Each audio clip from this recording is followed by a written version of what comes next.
Assalamualaikum students.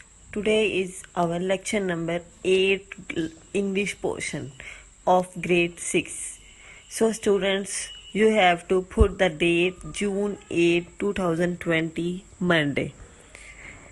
Okay students, before starting our next lesson, we will review the lesson number 7. In lesson number 7, we did essays My Country plus my favorite poet Allama Iqbal. With reference to these essays, if you remember, we did these essays on grammar portions, on grammar notebook, and we have learned it also.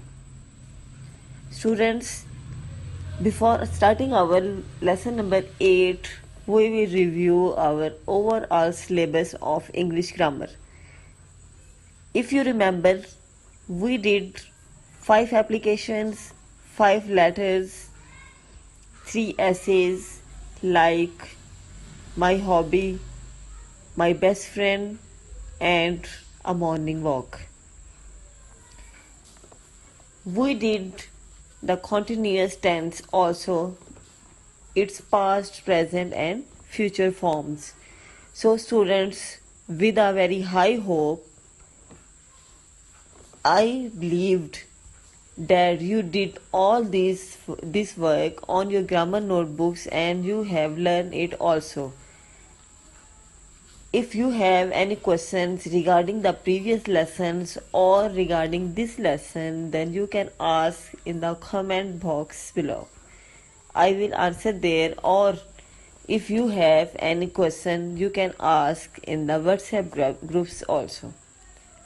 Okay student, our today's topic is parts of speech. First, we will learn that what is part of speech. Words are divided into different kinds and classes called parts of speech. ऐसे words, different words जो हैं वो different kinds में और classes में जब divide हो जाते हैं तो वो क्या होते हैं? Parts of speech. According to their use और according to their work they are divided into 8 numbers. उनके यूज़ के लिहाज से, उनके वर्क के लिहाज से इसके 8 नंबर हैं, 8 नंबर हैं इसके. मतलब कि हम जो भी अपनी नॉर्मल रूटीन में बात करते हैं या हम स्पीच देते हैं, किसी से बात करना, सेंटेंस बनाना, तो उन सेंटेंस का आपस में जो भी कनेक्शन होता है वो क्या कहलाता है? Parts of speech.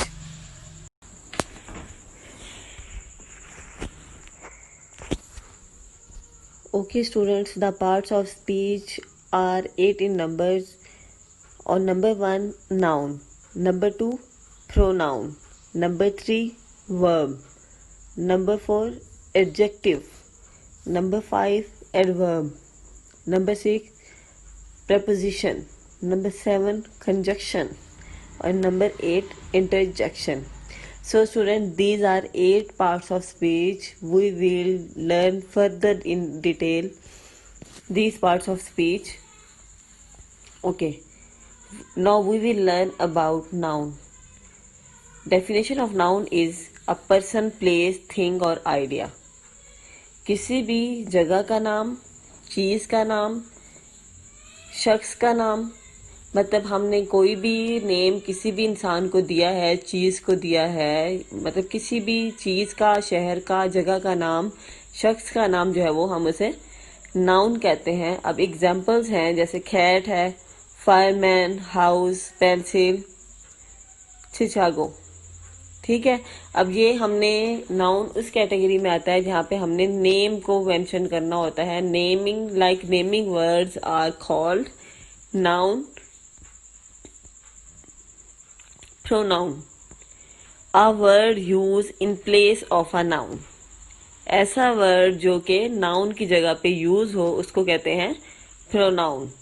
अब जैसे कि मैंने एक ही बच्ची के बारे में या किसी भी बच्चे के बारे में मैंने बात करनी हो कि अली जो है एक अच्छा लड़का है, अली पढ़ाई में भी अच्छा है, अली जो है वो रोज स्कूल जाता है, अली रोज घर में अपनी मम्मा की मदद करता है, एक्सेट्रा। ठीक है, अब मैंने यहाँ पे आपने एक चीज नोटिस की होगी कि मैंने अली का नेम बार बार लिया है।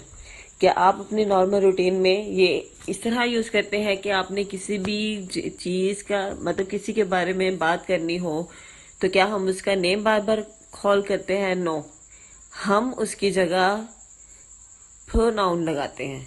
Like Ali is a good boy, he is very intelligent, he is regular in school, he helps his mother at home. इसमें ही क्या था? प्रोनाउन था। A word used in place of a noun is called pronoun. अब इसकी examples हैं he, she, it, they, you, we. ठीक है students, now verb. Definition of verb is a word that tells what someone or something does. या ये भी हो सकती है कि an action word or word of being. ऐसे वर्ड जो कि बताते हैं कि कोई इंसान या कोई चीज क्या कर रही है। जैसे कि हमने वर्ब की डेफिनेशन ये भी पढ़ी थी, action words are called verb. मतलब कि कोई भी काम हम कर रहे हों तो वो क्या होगा? वर्ब होगा। Like sit, laugh, run, jump. ठीक है, अब ये क्या है? हमारे एक्शन वर्ड्स हैं। इसमें आप खुद से भी ऐड कर सकते हैं, लाइक ड्रिंकिंग, रीडिंग, ईटिंग, और भी बहुत सारे ऐसे काम हैं जो हम करते हैं, राइटिंग है। ये सब क्या है? ये वर्ब है हमारे। ठीक है, now adjective, a word used to modify, describe a noun. किसी भी चीज के बारे में, नाउन क्या था? किसी भी शख्स, चीज या जगह का नेम। इसी तरह किसी भी चीज, शख्स या जगह के हवाले से कोई बात करना, मतलब उसके बारे में मजीद आपको मालूमात देना, जो है वो क्या कहलाता है? एडजेक्टिव कहलाता है। अब जैसे मैंने कहा कि ये फ्लावर बहुत ज्यादा खूबसूरत है, the flower is very beautiful. तो ब्यूटीफुल क्या था? मैं उस फ्लावर को डिस्क्राइब कर रही हूँ, उसकी तारीफ कर रही हूँ, तो वो क्या, ब्यूटीफुल क्या होगा? एडजेक्टिव होगा। फ्लावर क्या होगा? नाउन होगा, क्योंकि वो नेम है। अब यहाँ पे एग्जांपल दी हुई है, आप देखें, हैप्पी होना, सैड होना, रेड, कलर्स, मतलब कलर्स भी तो किसी चीज को डिफाइन करते हैं ना, कि ये इस कलर का है। शॉर्ट हो गया, टॉल हो गया, फैट, हेरी। ठीक है, adverb can be added to a verb to modify its meaning, can also modify adjectives and other adverb.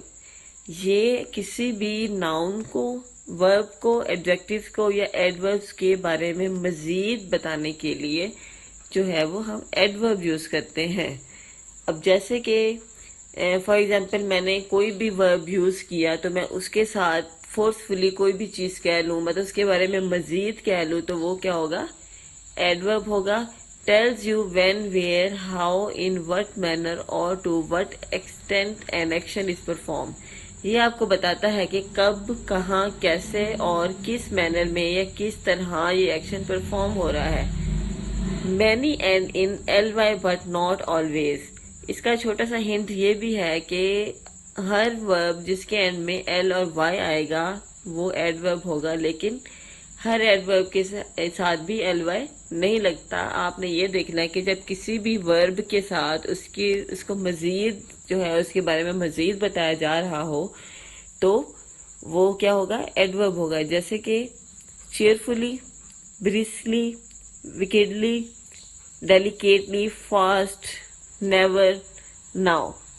अब मैं यहाँ पे छोटी सी एग्जांपल आपको बताऊं कि अली इज रनिंग फास्ट। अब रनिंग क्या है?